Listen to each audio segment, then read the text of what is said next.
आप क्या देखते हैं आगे क्या होने वाला है? इज इट करेक्ट कि इस मामले में अब ये जो इम्प्लिकेट होने वाली है पीटीआई के ऊपर मजीद एक अदालती नज़ला है जो गिरने वाला है, और ये जो फैज़ हमीद साहब के हवाले से ये जो प्रोसीडिंग्स हैं, ये इम्प्रेशन कितना दुरुस्त है या कितना नहीं है कि ये खान साहब के खिलाफ एक्चुअली मामला है?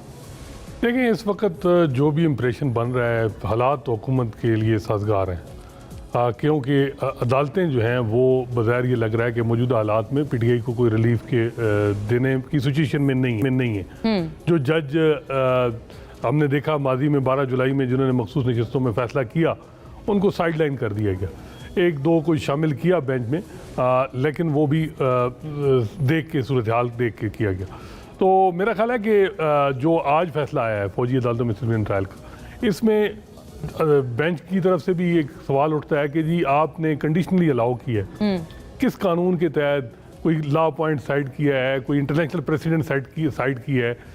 क्योंकि सुप्रीम कोर्ट के अपना फैसला था जिसमें कहा गया था कि सिविलियन का ट्रायल फौजी अदालतों में गैर आईनी है। आप कंडीशनली अलाउ कर रहे हैं सुप्रीम कोर्ट के फैसले को सस्पेंड करके। इतना बड़ा मामला और उसके इफेक्ट और उसकी इंप्रेशन तो लोगों में चला जाएगा कि जी जब कल हेडलाइन लगेंगी। अच्छा, आप क्यों इसको कंडीशनल कह रहे हैं? नहीं, कंडीशनली उन्होंने कहा कि जब हम हमारा ये मशरूत है हमारे फाइनल फैसले तक, जो हम केस सुन रहे हैं, जो 1 साल से 13 दिसंबर को सुप्रीम कोर्ट का फैसला सस्पेंड किया सुप्रीम कोर्ट ने, जिसमें ये कहा गया था कि ट्रायल जी 13 दिसंबर से लेके अब फिर कल 13 दिसंबर, तो 1 साल हो गया। 1 साल में सुप्रीम कोर्ट फैसला नहीं कर सके। ये अगर यही आज जो फैसला किया है, ये फैसला बेहतर होता कि छुट्टियों से पहले कर लेते।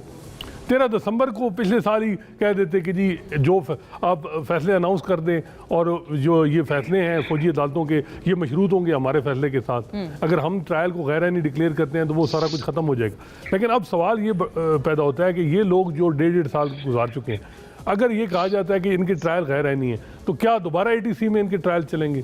दोबारा फिर सजाएं बाद में क्या होगा जब फैसला अगर तो ये चीज़ है, बहुत सी चीज़ें हैं अदालत पे सवाल। आपका इसमें मतलब इंप्रेशन क्या है बाय एंड लार्ज, कि आप ये समझ रहे हैं कि ये चाहते ये हैं कि पहले पता चल जाए कि किसको सजा हो रही है और किस नौयत की सजा हो रही है, उसके बाद उसकी मुनासबत से फैसला दिया जाएगा? मेन सवाल ये था कि जो लोग हैं वो जेल में आ जाएं, जेल मैनुअल उन पे अप्लाई हो, मिलिट्री कस्टडी में है, जेल मैनुअल में आपको कुछ लोगों को यानी आप समझते हैं मिलिट्री कस्टडी में भेजना चाह रहे हैं? नहीं, ये जो 85 लोग हैं, जो आपका है ना मामला के सवाल था कि इमरान खान साहब और फैज़ हमीद वाला मामला, वो ज़ाहिर बात है जो चार्जशीट आई है, चार्जशीट से ऑब्जेक्टिव तो गेन हो चुका है। जिस दिन से फैज़ हमीद गिरफ्तार ये कस्टडी में ले गए, एक प्रेशर आया है पीटीआई पे, और वो बज़ाहिर ये लग रहा है कि उसका अंदाज़ा हुकूमत को भी हो गया है कि उसके बाद ऑब्जेक्टिव भी हल हुई हैं, हर तरफ से चीज़ें रुक गई हैं।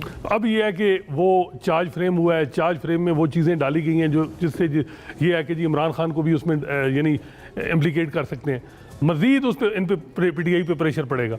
तो फाइनल फैसले से ज़्यादा जो ये टाइम है 2-3 महीने, इसमें ज़्यादा प्रेशर पीटीआई पे आ रहा है, और इसी वजह से ये बाजार ये लग रहा है टेबल पे बैठने पे भी मजबूर हो रहे हैं। और जो गवर्नमेंट, आप बड़ी अहम आपने बात की है, आपको ये इंप्रेशन मिल रहा है कि हुकूमत या रियासत मजबूर भी हो रहे हैं एक तरह से पीटीआई के साथ टेबल पे बैठने को? नहीं, पीटीआई की मैं बात कर रहा हूँ, रियासत को और हुकूमत को तो इस वक्त हुकूमत को क्या मसला है? अदालतें जो है वो आपके सामने है जो कुछ हो रहा है, और जो भी, तो हुकूमत इस वक्त मेरा ख्याल है